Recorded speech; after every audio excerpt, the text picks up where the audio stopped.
There are more camo patterns today than ever before. In this podcast, we cover the camo evolution, the importance of camouflage, and game and tactic specific considerations.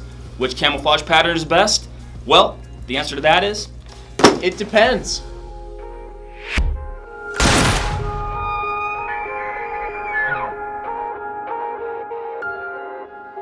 All right, everybody, we're on take 2 here of the intro. Take 1 somehow ended up in people thinking I was pregnant. So take turn. 2, I'm gonna admit to you guys something. We've got a lot of requests that come in quite frequently for episode topics, and a lot of the ones have come in. People asking about talking about apparel in the field specifically, and mostly hunting related. So talking about what kind of gear we prefer most out there when we're hunting.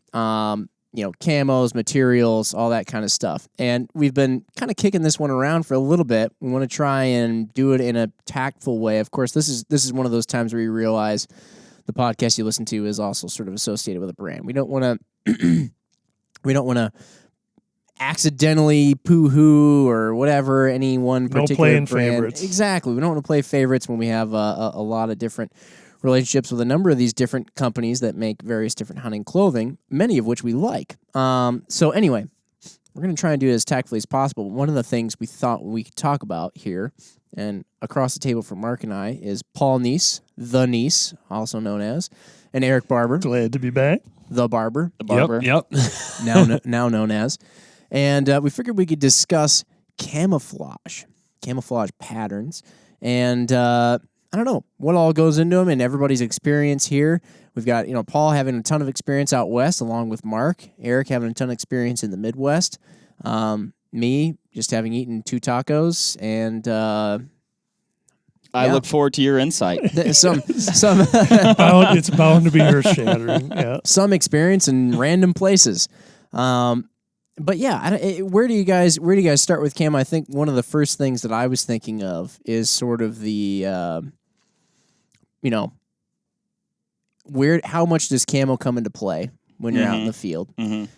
People are talking, we've mentioned even at times here on the podcast, solids even can be a go-to for many people. And so, and I know one thing that's always perplexed me is when you're out rifle hunting, you might be wearing something camo, but in the end, you just put a blaze orange vest over it and a blaze orange hat on.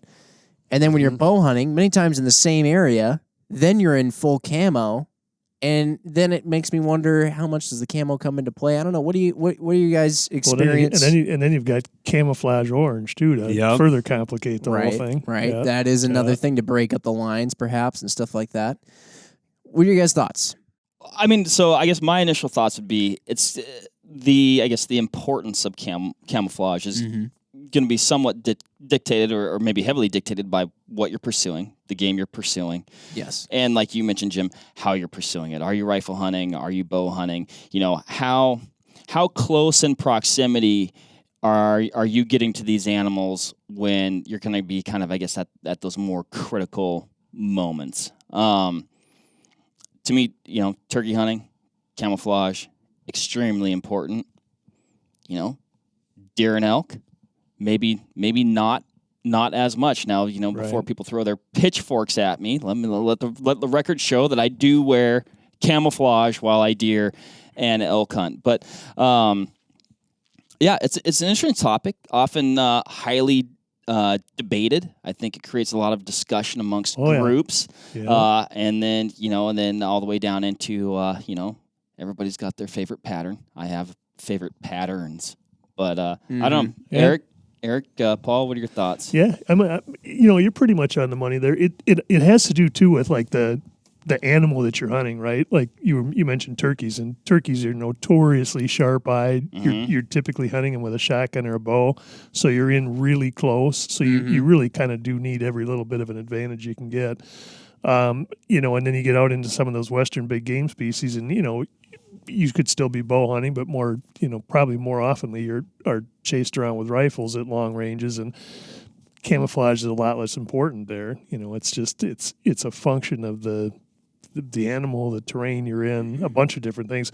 I think about camouflage is like when I started, everybody was wearing like old World War II pattern camouflage. Yeah. And then it kind of got into the, that's all there really was. And then you kind of got into the Vietnam era, like the tiger stripe camouflage.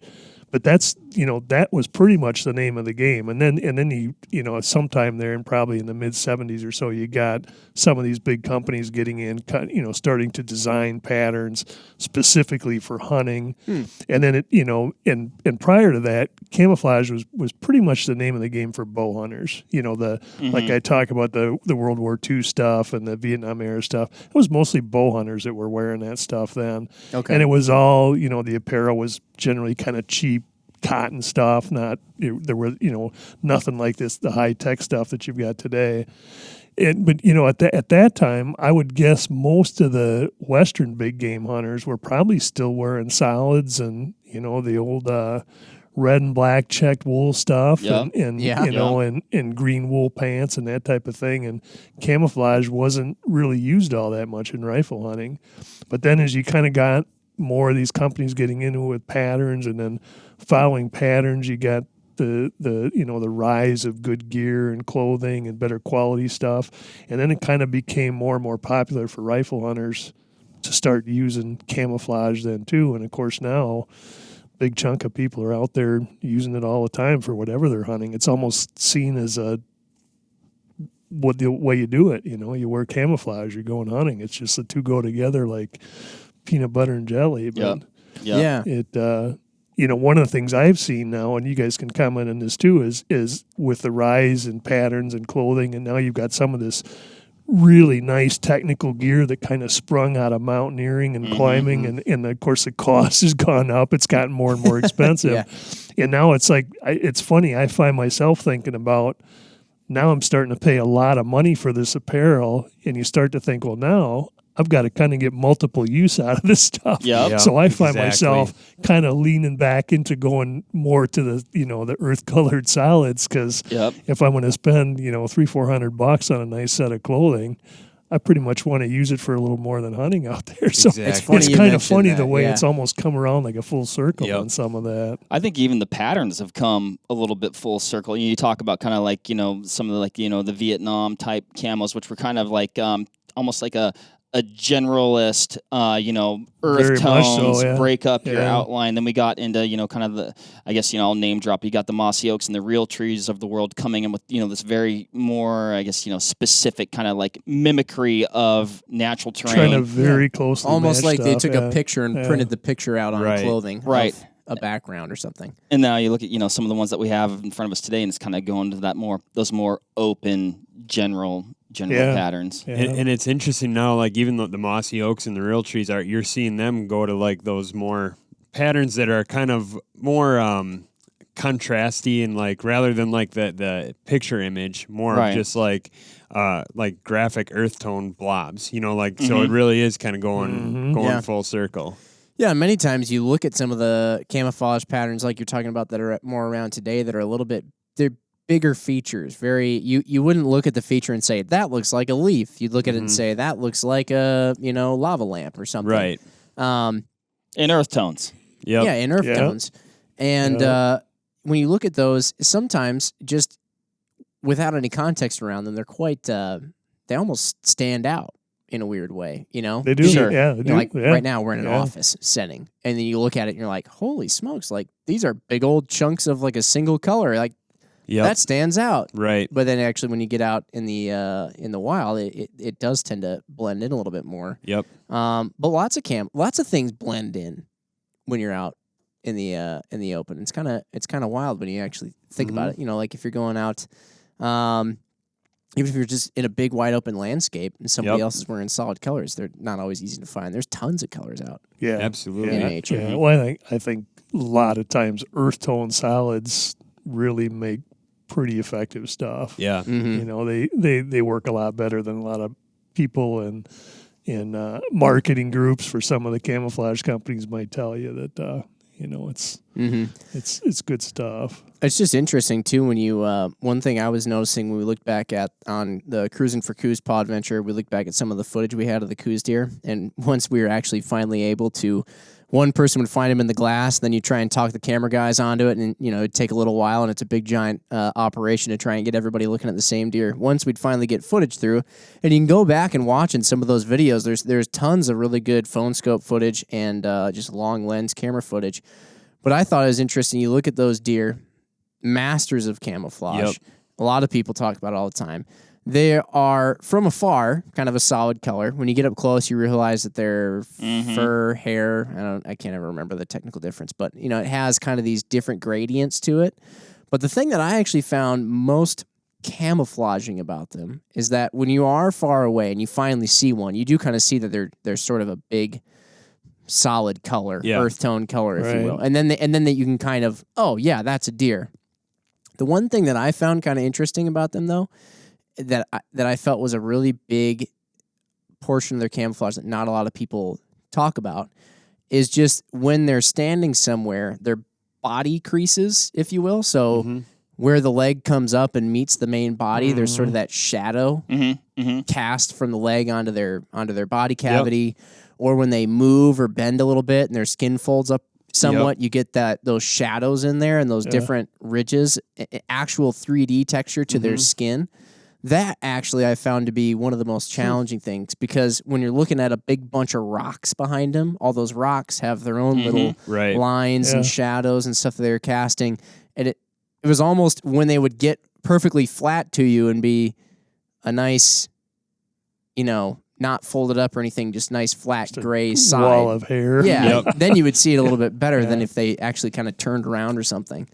It's very, very observational. That is an of you, astute Jim. observation. Yeah. Well, when you're just standing around in your regular clothes have natural folds to them and stuff too. And like when you look at a Coos deer, or any deer for that matter, they're a solid color, and it's, you could sit there with a pair of binoculars glassing the landscape for hours, and they're hard to find unless they're moving. You're looking for that flicker of an ear.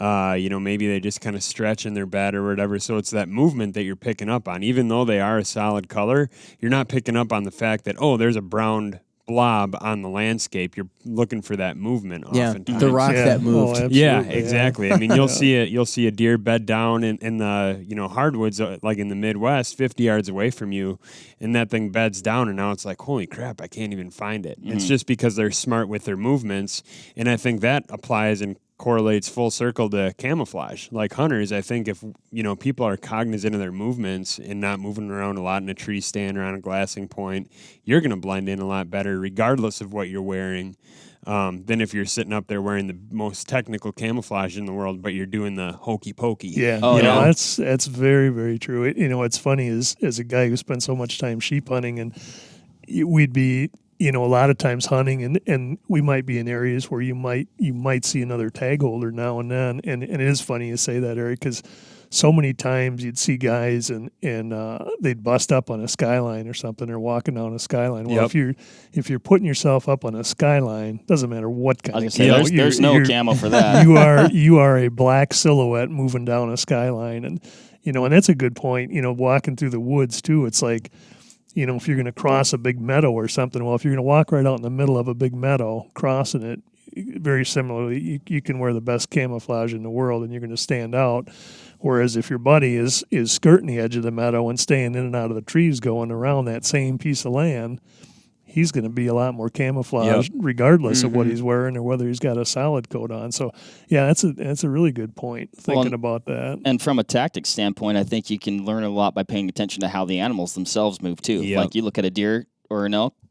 I mean, you find them out in meadows like that, right? I mean, that happens, right? But oftentimes, where are you looking? Where are you trying to find them? They're on the edges because... Yeah. And the time they're out in the meadow is a time when they're pretty relaxed or confident there's nothing out there. They're feeding out there. But when they're nervous and skittish, they're gonna stay back on the edge of cover and look and see what's out there. And I think that plays into so camouflage can definitely be an aid, right? You know, it's kind of a tool in your toolbox, but you have to also know how are you going to use that camouflage, and I think there's a couple important things there. Having a backdrop, right? Having something behind you. So even if you're on the ground or something, I mean, you can essentially be skylined on the ground too if you don't have, you know, could. a backdrop. And I Yep. think another thing folks forget, and man, I think it's super important if it doesn't obstruct you from, you know, being able to shoot or something like this, but having something in front of you as well. If you can have something to break up your outline in front of you, and then you have camouflage on, and then you also have, you know, a solid backdrop. You're going to be pretty well. You know, and if you can have two of those good. three things, you know. And I think another one to add into that is the sun position too. If you can get the Big sun time. right at your back, you can have no cover in the world and you're invisible to animals trying to look into the sun. It's just like us on our way into work in the morning. You got the sun there right over the you know, the highway or whatever. You're squinting, you're looking into it. It's hard to see. You're not really picking up a whole lot of detail. Yeah, so if you can't see any cars in front of you, so you just pedal to the metal Exactly. and hope it works out Yep. for the best. So like talking about turkey hunting, you know, paying it. Just full speed ahead. So okay, so That's I'm sorry, Jim. So yeah, cross your fingers, gun it. Is that what? Yep. Yep. Okay. Yep. But Send like up a bringing prayer. it full circle, like turkey hunting, we were just talking about how camo is so important there, and it's like it's a situational thing. If you can set up with the sun at your back, I think I would pick a tree with minimal back cover, but the sun at the back versus one that has all the cover in the world, but I have the sun glowing right in my face. Yep. You know. Yeah, no, I'd agree with So- you on that too. Yeah, you can get away with murder with a bright sun Yep. behind you. Yeah, yeah. Yeah. One thing I know that when we went turkey hunting last spring, Yep. and that I've seen a lot of turkey hunters do to go along with that point is just manipulate the environment around them a little bit. Yep. If you're trying to set up in a bit of an ambush spot or something like that on a decoy or something. Manipulating the terrain around you, trying to set up or finding a spot usually that's as good as it can get, but sometimes even you know, breaking a twig off here so that you have a good shooting lane, but then also bringing in, you know, some brush or something like that to try and make a little bit of a fort around you For sure. that makes you harder to see. Yep.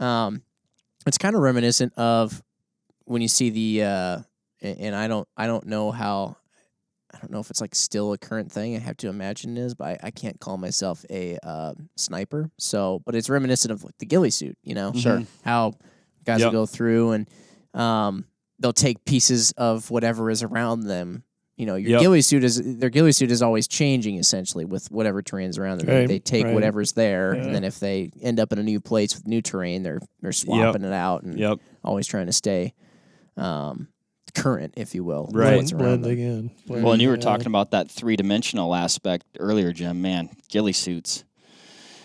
They're pretty wild. I mean, it's funny, like, I've never really, I can't say I haven't used one. I've used them on a couple of occasions, and they are awesome. They're a little bit, I find them to be, like, slightly cumbersome. They're kind of a pain.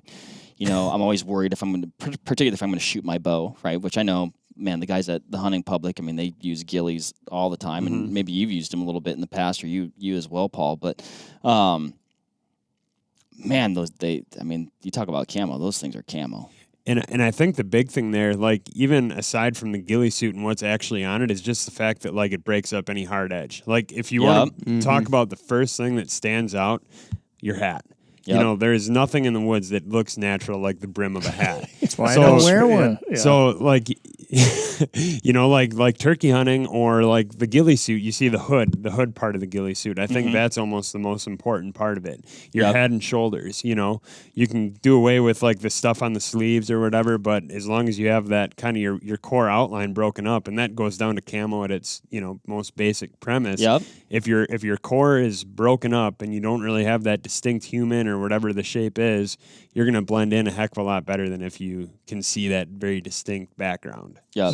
It's a good point. Yeah, and you know, you mentioned like looking at bedded deer. Well, you know, one of the things if you're in an area and you're looking for bedded animals is that sharp horizontal line that's on the back if they're laying down, and that's exactly the same thing like you're talking about with a hat. Yeah.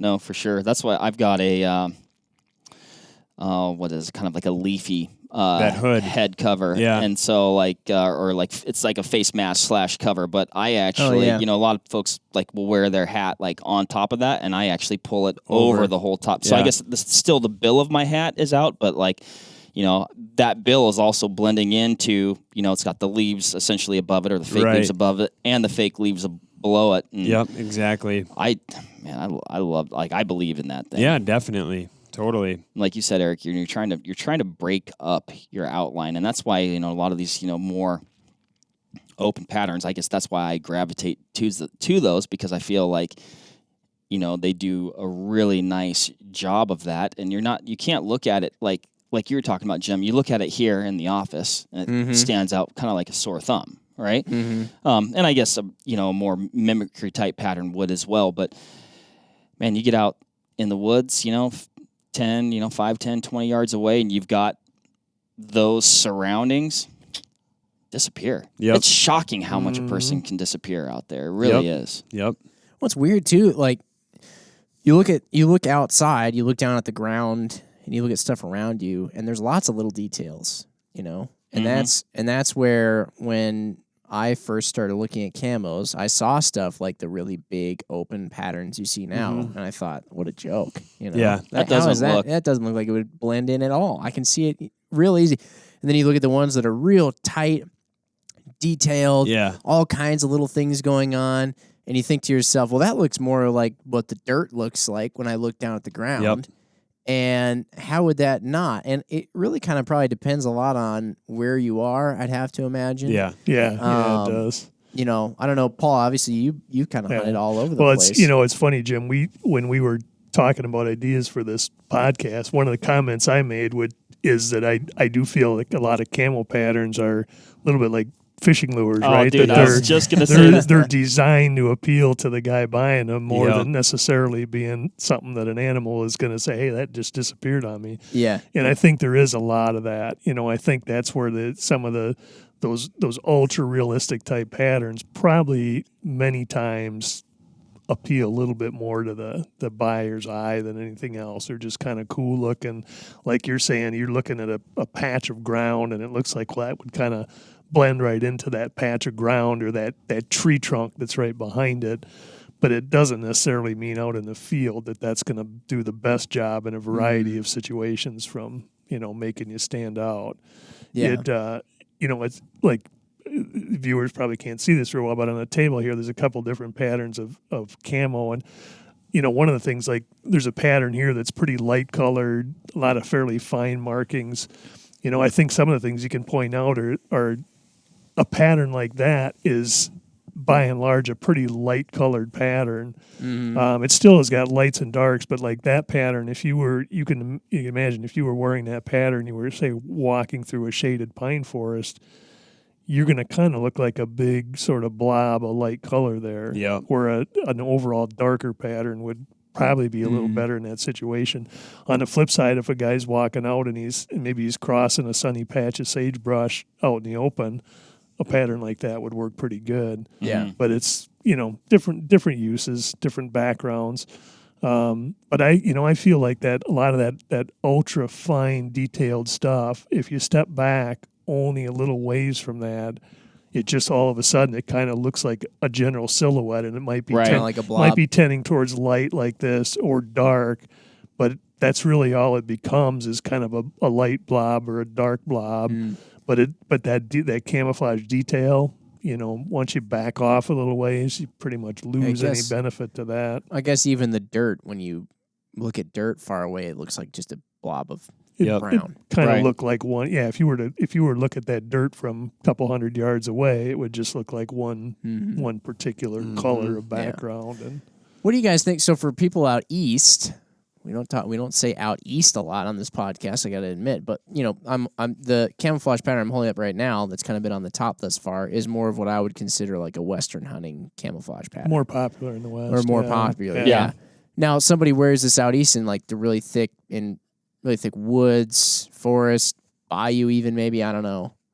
How's this stuff perform there? I mean, I don't know how much experience you guys have with you wearing could see that though, kind of like thing, if you were walking through woods and say you had like dappled sunshine coming through the trees a little bit, and you were getting that kind of some sun, some shade, that would work pretty well.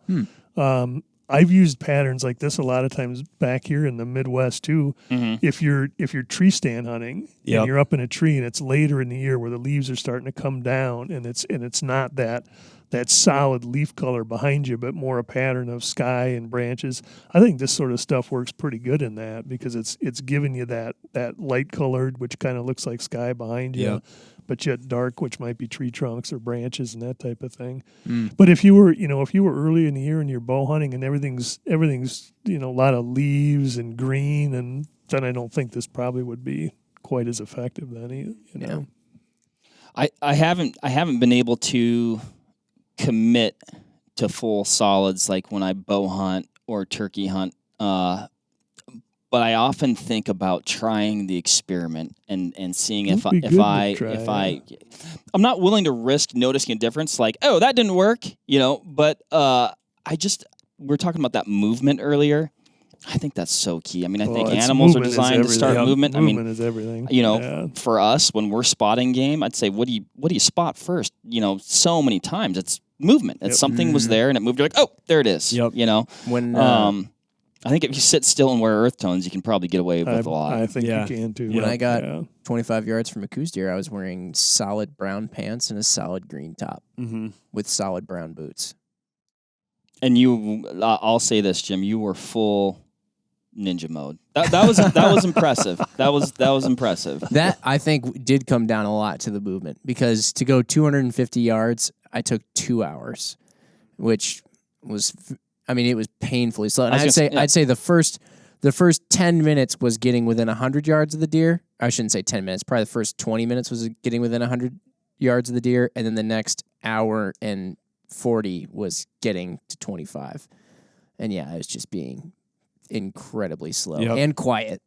And what were you wearing? Were you wearing solids or camouflage? All solids. I was wearing like tan pants that were a darker tan, similar to like that, all tan, and then a green top that was entirely this green, and then I had the hood up on the green top, so it was one of those merino hoodie kind of things. I had it zipped up all the way, and I had the hood up, and then I just had I was wearing these boots.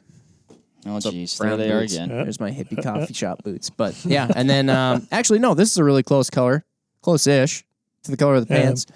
But, yeah, and out in Arizona in that terrain, but... Which is kind of interesting because you think, like, Arizona, like, oh, man, that's desert and super open, which I guess it is, but it's also, like, quite thick. Like, when you were trying to get in close on that deer, like, you had all sorts of different types of prickly pears, ocotillos. It was actually, you were having trouble finding an area where you could even get a shot through the stuff. I was 40 yards away and I couldn't find it at all. It took, probably like 45 minutes almost to figure out. I think the big parallel there too is like if you've ever watched a predator, like specifically a cat, like a bobcat or a mountain lion. Through like filming deer hunts, I've been able to film bobcats twice. They're solid color. Within 30 yards. And both times, watching those things move. One time I was set up over a turnip plot, and there were big broadleaf turnips out in this food plot that was out in front of me. And that bobcat came in from like 100 yards away. There were a couple deer in the plot, and got downwind of those deer in full within eyesight. But just watching how it would move when they'd put their heads down. And as soon as they picked their heads up, it would just stop, and it would that thing was entirely undetected to those deer, and it got into like you're saying, like 30, 40 yards of their location, and that was entirely based on how it was moving, how it was articulating the landscape. So when it comes to stalking, I think really, it's less focused on like what the camo is that you have on. It's more of like how you are doing that manipulation. And those cats are quiet, man. Exactly. Even the house cat, descendant of them or whatever. Yep. If it doesn't have one of those little jingle bells on it, you're over at somebody's house with a cat. How many times has a cat just been all of a sudden, right next to you, or and then home? Yep, you can totally draw parallels to house cats. If that's what people are probably most familiar with. If you've ever watched a house cat do the whole like little step stop thing, like while it's stalking a laser pointer, So it's funny. I think there is a lot of stuff that you can draw from that. Very deliberate movements. Yep. Extraordinarily quiet. They use a lot of their core. Yep. As they go around, it's every single step as they put their little paw down. As you can tell every muscle in their body is concentrating on putting that paw down as quietly as possible. This episode brought to you by the ab roller. Oh yeah, shake weight. Yep. That's how I stalk my deer. Just get really strong core The with shake footstep weight. thing is a good point too, though. So, like in the whitetail world, a lot of people wear rubber boots. You know, like they think that's a thing. You know, whether it be scent elimination or just if you're hunting in wet conditions. I was gonna say, I look at it more as like they're mini waders. Yeah. So talking, to Zach over at the Hunting Public, he, is adamantly opposed to the idea of rubber boots, and his reason for that is he does a lot of spot and stalk hunting, so he's always hunting on the ground. Right. And the reason for that is exactly what you just said. Like, he likes to be able to articulate the landscape under his foot. He feels like when he's got rubber boots on, he's just crunch, no matter how quiet he's A little trying to bit be. clunky. A little clunkier. You don't have that dexterity, but as soon as you put on a really good hiking boot, you can kind of you almost feel like every rock and every twig under it before you snap it. I'm gonna throw out the coffee shop boots again. Oh my gosh. These things probably do belong at a Starbucks more than they do out in the field, but I wore them through Arizona. They held up, and I still wear them. And you can just crumple them. Every single thing. Now, I did get a cactus through the boot. That hurt pretty bad. But, but every single thing, your foot like curls around all, and whatever. It's I'd be curious to try a boot kind of like styled after those, Jim. But you don't want to try my exact ones. I was wearing more probably like a I'd say a harder soled mountain boot, and I guess I figure it was harder soled because I didn't actually have cactus penetrate to my actual foot. You didn't step on one perfectly like I did. Maybe I did and I didn't know it. But I don't think you did. But you're talking about being able to almost feel the ground underneath you. This is rapidly deterring from camouflage and we're loosely connected. Though. We got to think about it. Like if you're debating what camouflage pattern to wear and you're worried about it, well, this is the kind of thing you probably should be at least aware of too. Right. It all kind of ties. You can't buy the most expensive camouflage and barrel in there like a bull in a china shop and expect him not to see it. Exactly. Yeah. Anyway, going back to it, and I'm just probably reiterating what you were saying, but you get a little bit more of almost like a tactile experience. Right. You're able to telegraph things from the ground, so you can keep your eyes maybe up. Maybe you want to be looking, for game. Maybe you're still hunting or just moving through the woods, and you want to be aware of your surroundings. But you can kind of be like, that stick's gonna pop if I continue to put pressure on it. Where, like you said, Eric, with the rubber boots, it's a little more. I mean, you can still do it, but a little difficult. Yeah. And then with Jim's coffee shoppers, you probably be able to read the ground. They're trad boots, okay? Trad boots. Moccasin style. They're basically mountain lion feet cut off of the mountain lion. Exactly. I Attached just stick my Jimmy's feet right in like a mountain lion Jeffrey Dahmer. Anyway. Speaking of rapidly deteriorating. A sock without the foot. Here's one thing that I always wonder. When you get a camouflage like this, I know to the human eye, many times, we mentioned somebody might put on camouflage. They go out 20 yards away from you, you can't see them. Yep. How does the human eye differ from the deer or whatever other creature's eye? And I know that there's been, and I'm not necessarily saying we're going to poo-hoo or whatever, or play any favorites, I think was the term. But I know there's some talk of deer, for example, can see if you use a laundry detergent that's super UV brightener or whatever. A deer can see that, even if you're wearing camouflage, maybe, but they can see this UV brightener or maybe other certain things about your camouflage. Or to the human eye, I'm as camouflage as can be, but to a deer, boom, that guy's right there. Yeah. I don't know. Have you guys seen any of that kind of stuff? What do you guys? I've heard that over the years. I don't know whether, I can't ever say that I've observed anything myself that would lead me to believe, but I'm sure that, someone who's very familiar with the structure of the eyeball and can look at the eyeballs of animals and based on the rods and the cones in the eye can make that kind of call and say, well, here's what this animal can probably see better than you or worse than you. But, that's kind of hard stuff to sort of keep in your head as you're shopping for camouflage about which animal can see better than others in that regard. Put it this way, I'm not washing my stuff with stuff that adds UV brighteners. Right. To it.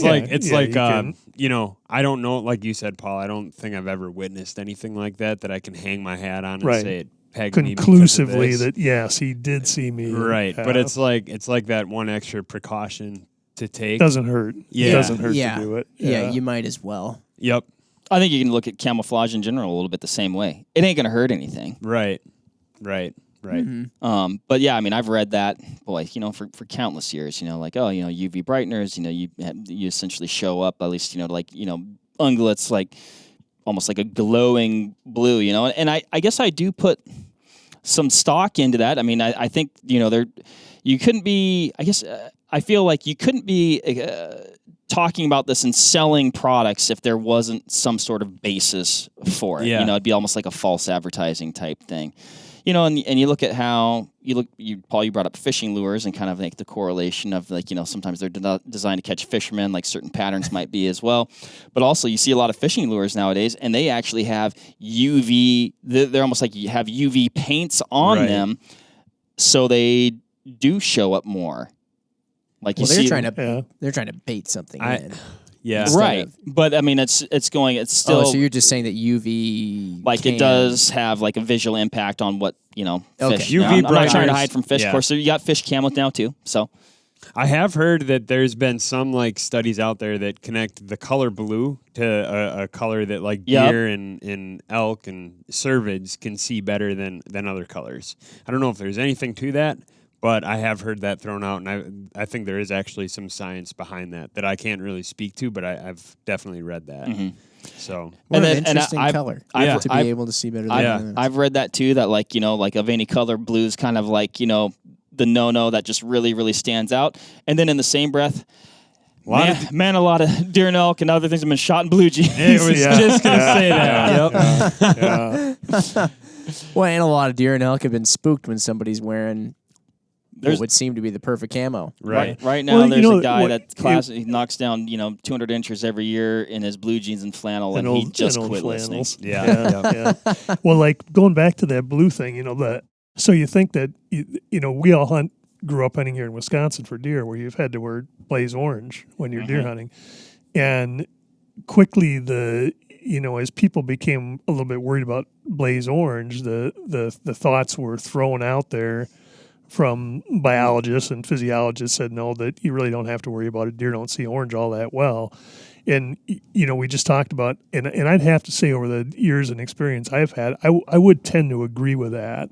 Mm-hmm. I think generally I don't ever feel like orange has been a dead giveaway to me. I've been in many situations where I've had orange on and been in fairly close proximity to deer. Right. And you'd think, well, if they did see orange particularly well, they'd have you nailed. And it doesn't really seem to be the case. So that sort of lends me to think that, that may be right. And in the same vein of thought, well, maybe if they don't see orange all that well, they do see blue well, like what Eric was just saying. So, it's interesting stuff. If they can see them as well as hunters can see them, I mean, I guess when I go out in the woods and it's fall rifle season here in Wisconsin, you're like, yep, there's one. They could be 500 yards away. There's one there. You see them all over the place. And they don't have to be moving either. No, they don't. They can be sitting perfectly still. Yeah. It is funny how that works. Let's talk about matching, please. Because I feel like oftentimes camouflage is as much a fashion statement as it is. I'm a this person, or I'm a that person, or I think this looks good. I'm gonna say it right now. I'm a self-proclaimed not matcher. I don't like to match, and it goes back to some of these fundamental principles we were talking about before, breaking up your outline. But what are your guys' thoughts? Yeah, I think you're onto something there. I mean, I kind of go both ways. It doesn't bother me to be mismatched at all, but then I've got plenty of, tops and bottoms that match. But I think that's a legit point that if you're unmatched, and even better, probably if you've got like a dark top and a light bottom, or vice versa, where it really separates the two halves of your body, I would think that probably works in your favor. Yeah. I think that would be what would really throw this for a loop? The whole thing is if a camouflage or a clothing company with camouflage pattern would come out with one garment that has multiple camouflages on it. How do you match that? Jim, I'd save that idea for yourself. I did actually hear from a guy who works at one of the companies here on the table, his whole thing on the matching versus not matching thing, and granted, the brand that he does work for has multiple different patterns within their lineup, and this actually makes a ton of sense to me. So what he said is he likes to have different mismatched stuff for like, okay, these are my 350 weight merino bottoms. These are my 250 weights. I know my 350s are this color. My 250s are this color. So when I'm looking through my bag with all my camo in the morning, I know what to pull out. Yep. And that makes entire sense to me. It's just for his own organization. Because I sit there in the morning and it's like, if you look at everything that's all the same color, it's like you've got to pull it all out. It's like, okay, is this it? No. Is this it? No. Next thing you know, you have a garage sale going around all over, and it's like you can't find the 250 weight merinos because they all look the same. Color coding. Yeah, exactly. Oh, that's pretty smart. But I do like I didn't think about that, but that is like a nice byproduct of buying a lot of different stuff. Is makes you're a like, ton of I've got sense. this. Yeah. I know my puffy jacket looks like this. I know my outer jacket looks like that. I've been benefiting from this. Has been a beneficial byproduct. I can't imagine if all your stuff did match, Marco. I've got a bit of an apparel and a backpack problem. Okay. Yes, that is accurate. And so like this is again these are like my speculation type things. Like like you kind of find something that works or you get away with something. I like wearing a solid pant and a camo top. And I feel I think of that in a couple different ways. A lot of like downed trees are pretty darn solid, right? And so I feel like my legs look like almost like a downed tree. And then again, just breaking up your lawn, I feel like it physically cuts me in half. I wouldn't say it. Mark, you gotta give yourself some credit. You're not like a tree trunk thighs or I was just gonna say that. You're not a tree stump. All my body image issues just went away. Thank you, Jim. So there's I guess that's my theory, and I guess I hear you. I also things like more down towards the ground are usually more solid, and things up a little bit usually tend to be a little bit more flowery, bushier. Yeah. For a technical term. Yeah. And also get bushy. Increase your bushiness. At Remy Warren. #get bushy. Then when you go to get lunch, you kind of look like just regular folks. There you go. Now you're getting down to the core of the matter right there. Well, yes. You're when not you're out in public and you are wearing all camo, you might as well be wearing a giant sign that says, "Please come talk to me about the fact that you can't see me." Yep. Mm-hmm. Which I don't believe because you came up and talked to me. Yeah. But second off, that now someone's going to come up and either want to talk to you all about your hunt or tell you that you are a murderer. One or the other. Yeah. Yep.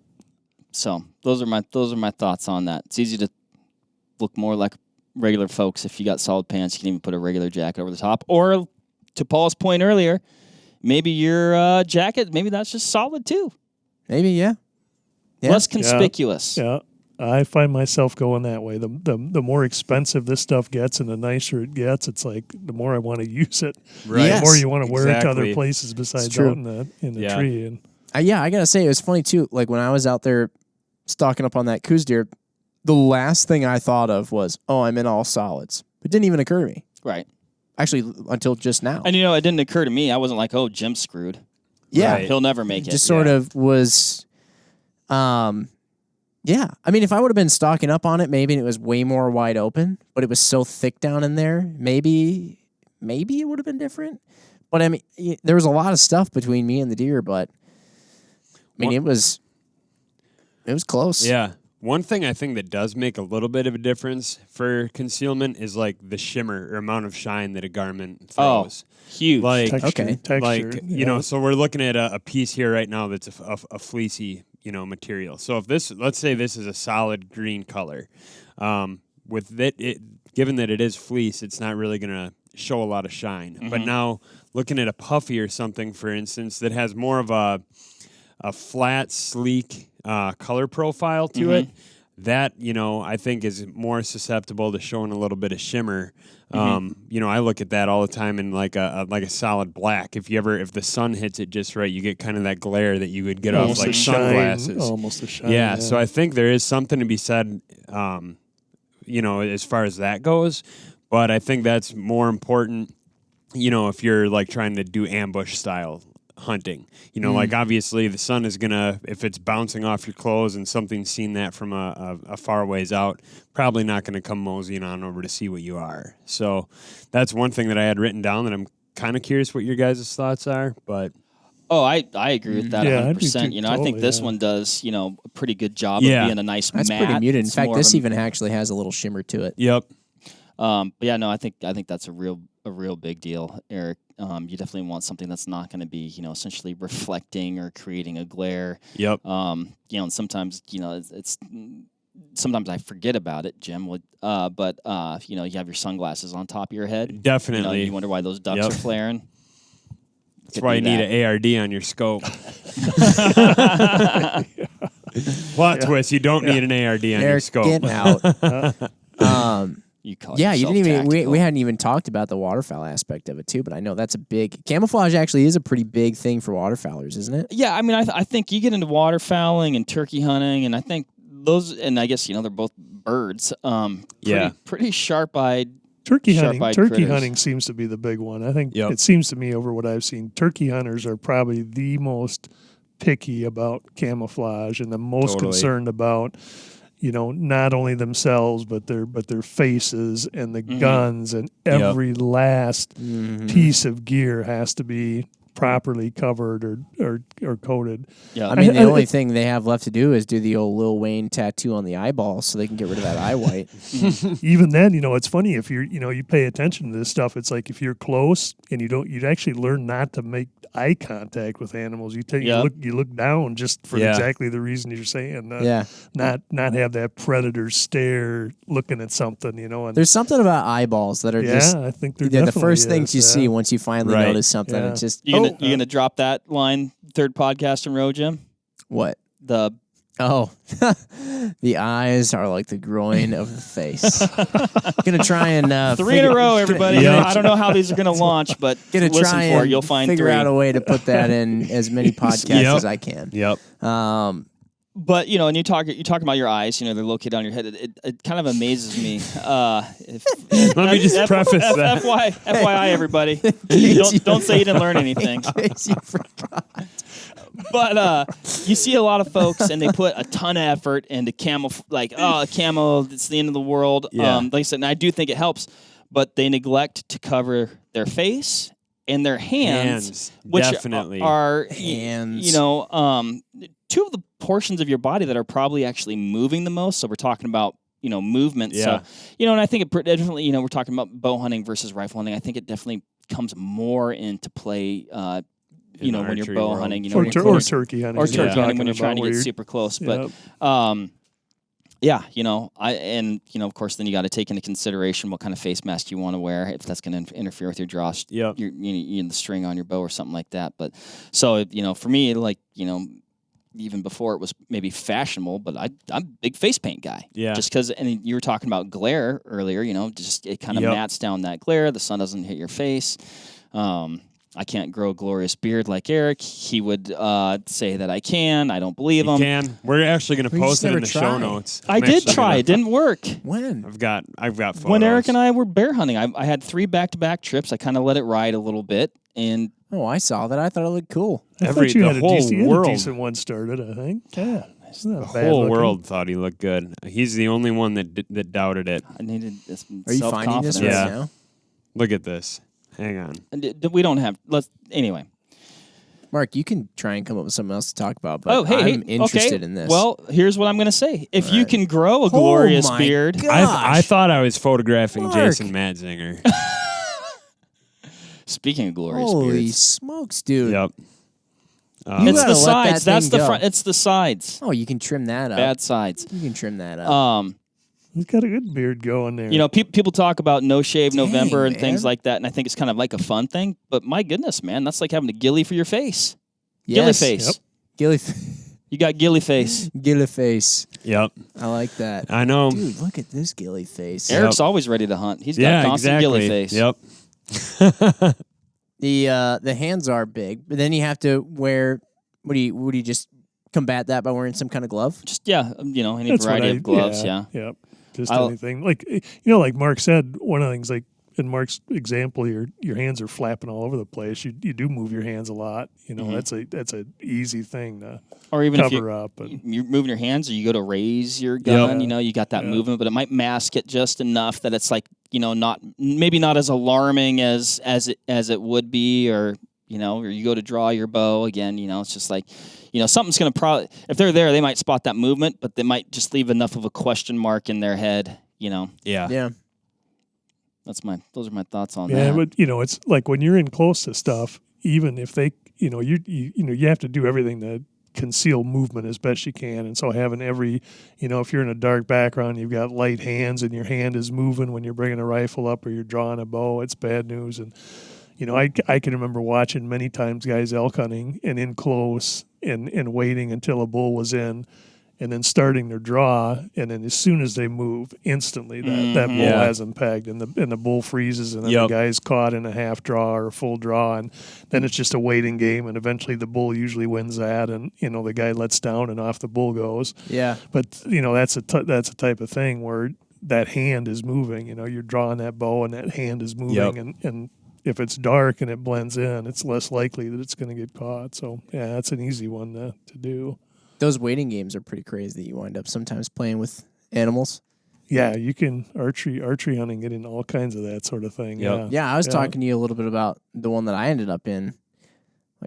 Felt like 10 minutes. I don't know how long it actually was. But you were saying they wait for you to they're kind of waiting on you to make a move or Yeah, see. or they, you know, they saw something that caught their eye, and they're just they know something's there. Yeah. and their patience is, you know, they're the one that's going to have the most to lose from the deal. When so your life is at generally their stake. patience, outweighs yours, and It's unbelievable. I know it makes how me long more those patient. suckers can Yeah. stay. yeah. And usually what happens, especially bow hunting, is you know, if you got caught and you're now in full draw or half draw, Ugh.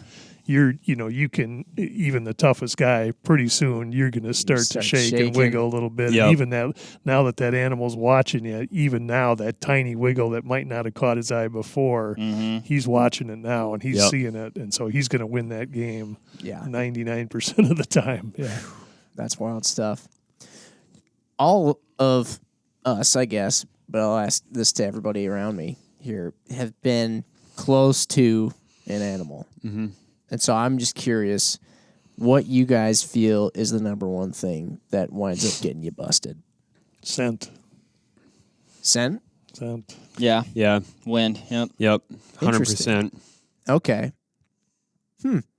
And that's just Yeah, if you have, you can get amazingly close. You know, and I'm sure your listeners out there, you know, I mean, you see videos on YouTube and that sort of thing all the time where it, you know, an elk might come up and literally almost touch the end of a guy's Yeah. broadhead or arrow or come right up. If you have good wind in your face and you're not moving, you're motionless, I think that's the type of deal where a guy could be sitting there, you're wearing dull earth tone Yeah. colors Yeah. and you're not moving, you could have an animal walk right straight up to you. But just haven't been That's around crazy. a lot of bow hunting situations. It's almost always that situation when it's developing, almost always what changes a game or blows it is a swirl Yep. of wind. And Yep. then it's like game over instantly when Yeah. that happens. Typically, Yeah. I think you got so much more control over the setup, like where you're at. You know, you're probably positioning yourself in the shadows. You can control when you do and don't move. So it's, you know, like you can. That's kind of almost a mind over matter thing. But like the wind every now and then is just going to do that thing where you get a little bit of swirl in it, kicks the other way.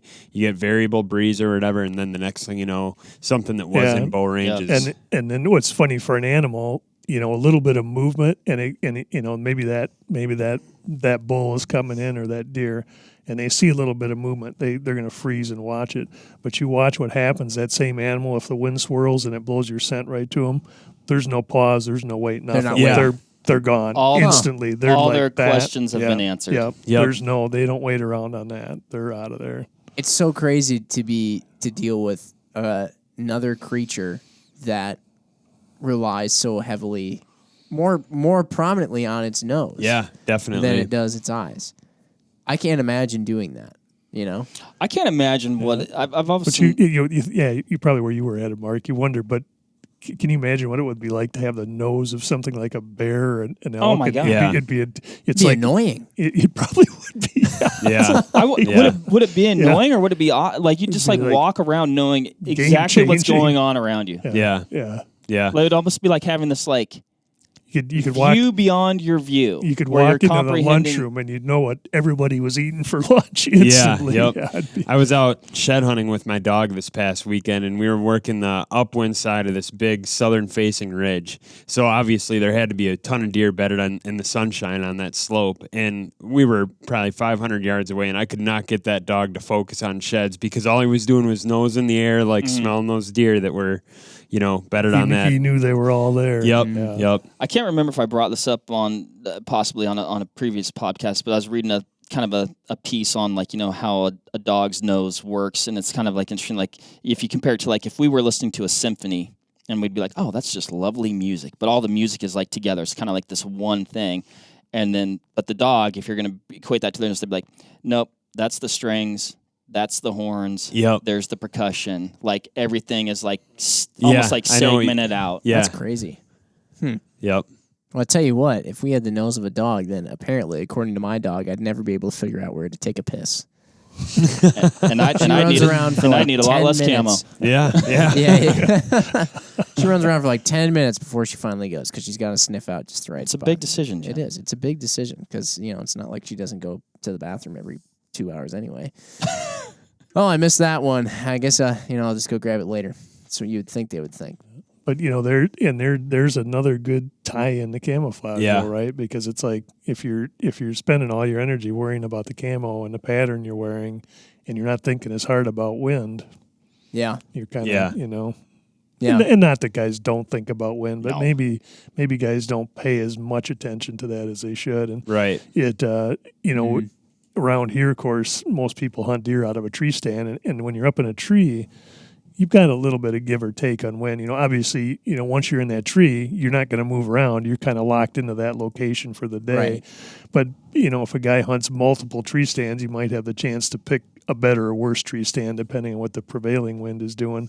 But then if you, for example, out in the West, guys hunt out of tree stands a lot less. You're a lot more likely, and especially talking about archery hunting, you're way more likely to be hunting on the ground. And you just tend to when you're concentrating on being a ground hunter, that awareness of wind goes way up. Yep. If you're going to be effective at it, it has to be something you're thinking about every minute of the day you're out there.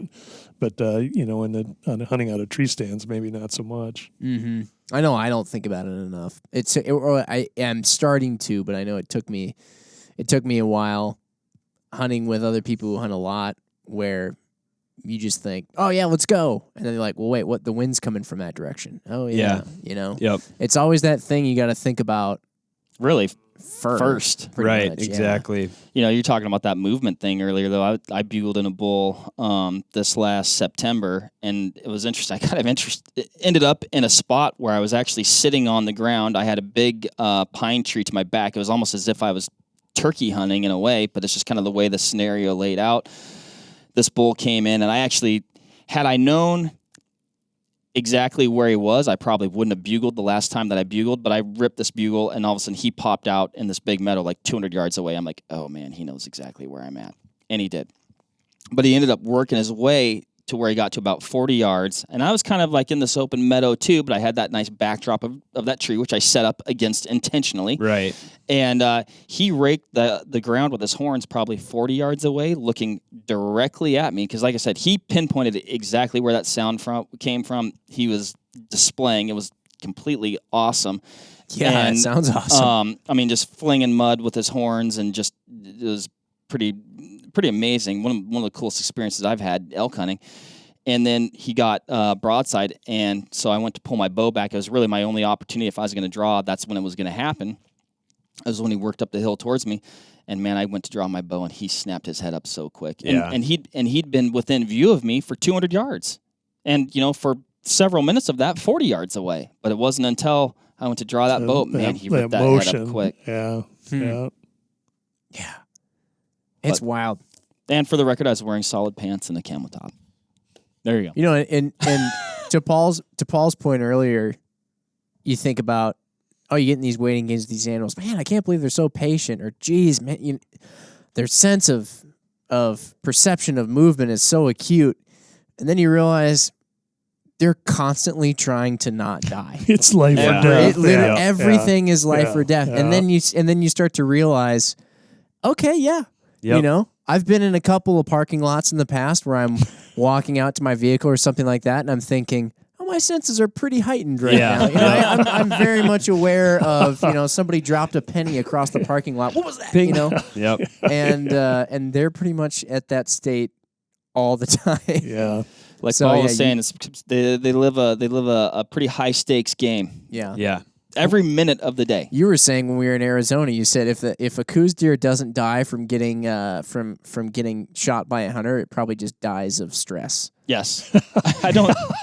They seem pretty high strung. They do.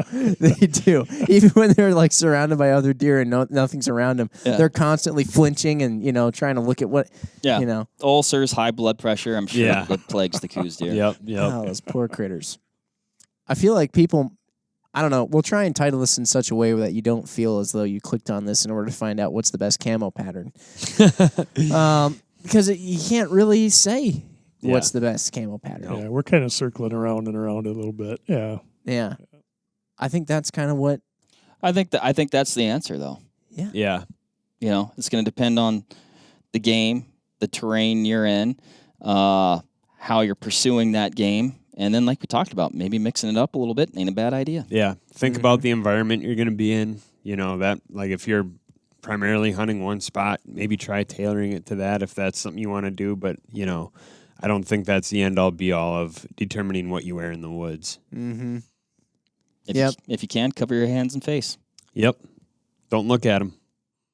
Yeah. And, you know, and I'd say don't be hung up on feeling like you have to pick and find out which is the exact perfect camouflage for where you're at, right? It's not, it's you've got a lot of leeway to go there. You know, if I were advising somebody, I'd say pay attention to a prevailingly light or dark background.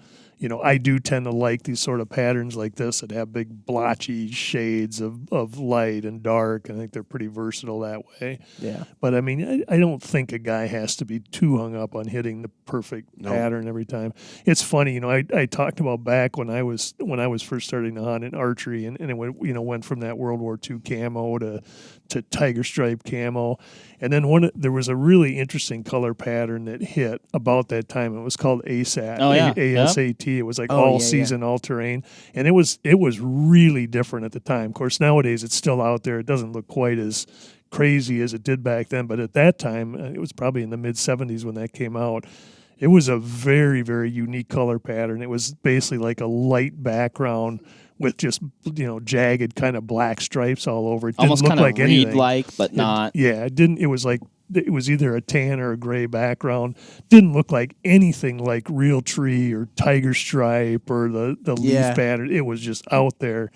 And I actually tried that when I was sheep hunting. And I remember one day we were stalking a sheep, and I had a client, and I was crossing a gray talus rock face. And one of the other guides was sitting way back with a spotting scope watching the whole thing play out. And it was interesting. And I had a hunter with me, and we got into this gray talus, and I was using that camo.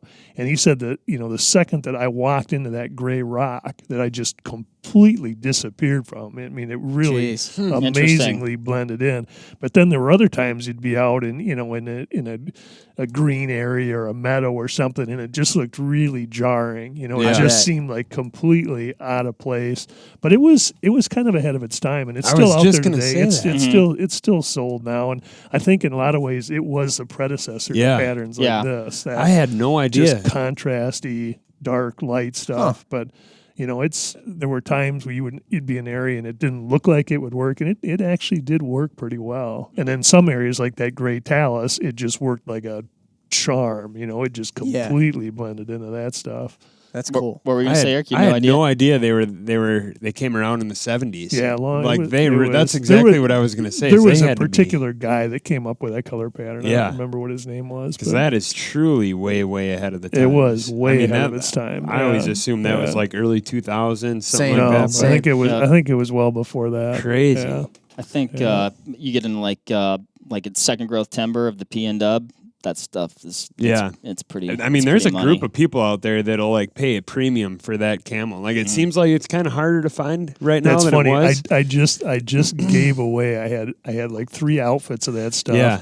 The problem was it was all this like really crappy cotton clothing. Yeah, It was just like worthless stuff to hunt in. It was quiet, Right. But I mean, it was the stuff that it'd get wet and sweaty. It just was. Today, nobody, That's you'd never go out know, wearing like cotton camo. Speaking of specific camos, and like, man, I wear them all, have worn them all, still do, right? But and kind of along the same lines of the ASAT stuff, and at one time, First Light was doing some stuff in that, Right? So that was like a more quality type gear that was using that pattern, but a pattern that I never saw hit kind of like, I guess this upper echelon or more performance quotation mark type hunting gear was Predator. Yeah. Yeah, Predator sprung out of ASAT, I think, and then Predator, like, compared like Kuyu's Vias, which we're looking at here. Yeah. I'm pretty sure Predator was sort of the pattern that sparked this pattern here because there's a lot of similarities. Yeah. to that. And I guess forgive me if I'm missing something and it's all over some super crazy high speed, awesome. No, Probably- I'm not probably aware of is, it. but Yeah. But I always thought it was a nice one. Yeah, definitely. You hit on something right there, though, at the end that might be a good thing to cover in a future podcast. You talked about like clothing materials rather than like the pattern themselves. Oh my that gosh. could be a really good follow up to this. Agreed. Talk about camouflaging your noise. I don't care Noise what and the creating camo a layering is. system. Noise and just comfort. Yeah. Not. yeah, getting and ahead it of it. that's where people in the hunting world paid attention to what was working in mountaineering Right. and that sort of thing, and then leaps and bounds in the last 10 years or so here Yep. in the kind of apparel that you can get Mm-hmm. intended for hunting now. Yep. Yeah, I mean, like you said, and it's kind of like almost that mountaineering equipment with a twist, right? Maybe, different pocket locations, maybe Right. some Yeah. different pocket purposes, materials where like, you got a puffy jacket here, where in a mountaineer thing, it might be the shiniest thing in the world, which actually for mountaineering, right? You probably want want to be that. Might high be an vis, advantage. Yeah. You want to be Um, visible. If you're trying to hide from critters, maybe not so much, but Yeah. I agree. They could be. I think that will be a great Yeah, future for sure. podcast. We should do it. materials. Sweet. So with that said, we'll close this one out. But yes, thanks everybody for listening and watching, and we are listening to your suggestions. So, like we said, we're going to try and kind of beat around the bush a little bit with the apparel stuff here. But yeah, we do want to talk about what you guys want to hear about too. Yep. So keep these All right. suggestions coming. All right. Instagram at Vortex Nation Podcast. Thanks to Eric and the niece, Yeah. the barber and the niece. Appreciate it. We'll be back. Yep. We'll be Alrighty. back. Alrighty. We'll catch you guys next time. Happy hunting and shooting. Bye. Bye. All right, that'll wrap it up for this episode of the Vortex Nation podcast. Thanks, everybody, for listening. Hit that subscribe button so you can always stay up to date on the latest happenings over here at the Vortex Nation podcast. You can also follow us on Instagram at Vortex Nation Podcast. Again, everybody, thanks, and happy hunting and shooting. We appreciate it. Have a good one.